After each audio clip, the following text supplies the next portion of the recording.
ध्यान से सुनिए, तीर्थ की भी अपनी महिमा है। वो पुण्य की वृद्धि भी कराता है और सही प्रकार से यदि सेवन किया जाए तो पाप का क्षय भी कराता है, पर पाप और पुण्य के चक्र से मुक्त नहीं करा सकता। पाप और पुण्य के चक्र से मुक्त कराने वाला परम तीर्थ जो है वो तो आत्मविद चरणारविंदम। तो आत्मवेत्ता, तत्ववेत्ता, तत्वज्ञ महापुरुषों के चरण है, उनके चरणों का अर्चन, उनके चरणों का वंदन वो जीव को इन दोनों से परे किसी विलक्षण प्रेम देश में जाकर स्थित करा देता है। इसलिए हमारे व्यास जी कहते हैं, जो सुख होत संत घर आए, सो सुख होत नहीं सुख नेहु कोटिक तीरथ नहाए। ये श्री हरिराम व्यास जी का वाक्य है और वो बड़े विचारवान महापुरुष हैं।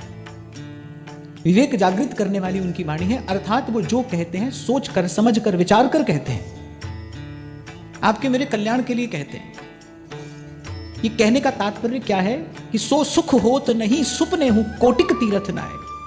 कोटि कोटि तीर्थों के सेवन का फल क्या है? पुण्य की प्राप्ति।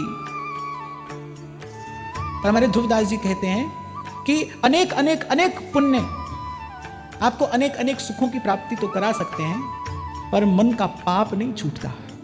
ये जो बार बार विषय का चिंतन हमारा मन करता है, जो विषय की लालसा में हमारी वृत्ति प्रवृत्त होती है, बोले ये दुष्प्रवृत्ति जीव की नहीं छूटती। साधन तो वो हो जो पाप के मूल को ही नष्ट कर दे।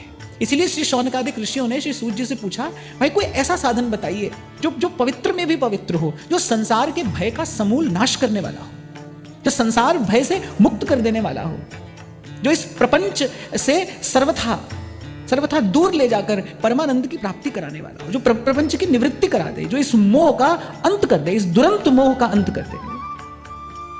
तो उन्होंने कहा, भाई ऐसा साधन तो एक ही है, भक्ति सदा सत्संग। ऐसा साधन एक ही है। इसीलिए आपको स्मरण हो, कभी पूर्व भी मैंने आपसे कहा था कि जब आप सत्संग में आते हैं ना, जब आप चल कर आते हैं, तो बार बार प्रभु का धन्यवाद करिए। उससे क्या होगा? उससे आपके हृदय की जो भूमि है वो आर्द्र हो जाएगी, माने कोमल हो जाएगी। जैसे किसान बीज डालने से पहले भूमि को कोमल बनाता है ना, कठोर भूमि पर बीज नहीं डाला जाता, पहले भूमि को कोमल बनाया जाता है। आपने कभी खेत में किसान को बीज बोते यदि देखा हो? मैंने देखा है। तो मैं कह रहा हूं, वो एक एक छोटा छोटा कंकर भी जो उसको दृष्टि में आता है ना, वो एक एक छोटा छोटा कंकर भी बीनता है। वो भूमि को बिल्कुल माखन जैसी कोमल बनाकर फिर उसमें बीज डालता है। क्योंकि आप और मैं भाई ऐसे व्यवहार से आते हैं, यहाँ आते ही यहाँ पर बैठते हैं, हो सकता है कभी कभी विचार को ग्रहण करने की क्षमता न भी हो। तो यदि आप प्रभु को धन्यवाद करते हुए आएंगे ना कि प्रभु आपकी कृपा से मेरे जीवन में सत्संग का क्षण आ रहा है, जो जीवन बदलने वाला है, जो जन्म जन्मांतर के भव बंधन से मुक्ति कराने वाला है। मैं तो आपसे कहता हूं, सत्संग में आने से पूर्व सत्संग की महिमा का विचार करिए। क्या करा देता है सत्संग? संसार के प्रपंच में, संसार के दुष्चक्र में पड़े हुए जीव को मुक्त करा देता है, निर्भय कर देता है, निश्चिंत कर देता है, आवागमन से मुक्ति करा देता है। ये महिमा सब किसकी है? सत्संग की महिमा है। मैंने कल भी आपसे कहा था, आज पुनः कह रहा हूं कि जीवन में शुभ और मंगल का संचार भी सत्संग से होता है, आस्तिक भाव की वृद्धि भी सत्संग से होती है, और विशुद्ध धर्म का अभ्युदय भी सत्संग ही कराता है। इसलिए जब आए तो प्रभु का अनेक अनेक बार धन्यवाद करते आए। उस धन्यवाद को करने से क्या होगा? आपके हृदय में कोमलता आएगी, आपके हृदय की भूमि जो है वो कोमल हो जाएगी। फिर यहां पर जब बीज पड़ेगा तो वो आज नहीं तो कल अवश्य फलीभूत होगा। देखो, ऊसर भूमि पर बीज डाल दो तो दोष बीज का नहीं है।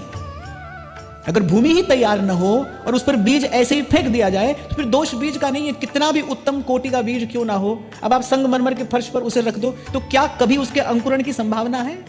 वो जन्म जन्म भी बीज ही रहेगा। क्यों? क्योंकि भूमि में वो उस बीज को स्वीकार करने की क्षमता नहीं है। ऐसे हमारे हृदय की भूमि के पास भी इन विचारों को स्वीकार करने की क्षमता हो, हमारे हृदय की भूमि कोमल हो। इसीलिए आते ही थोड़ा सा प्रभु का नाम लिवाया जाता है।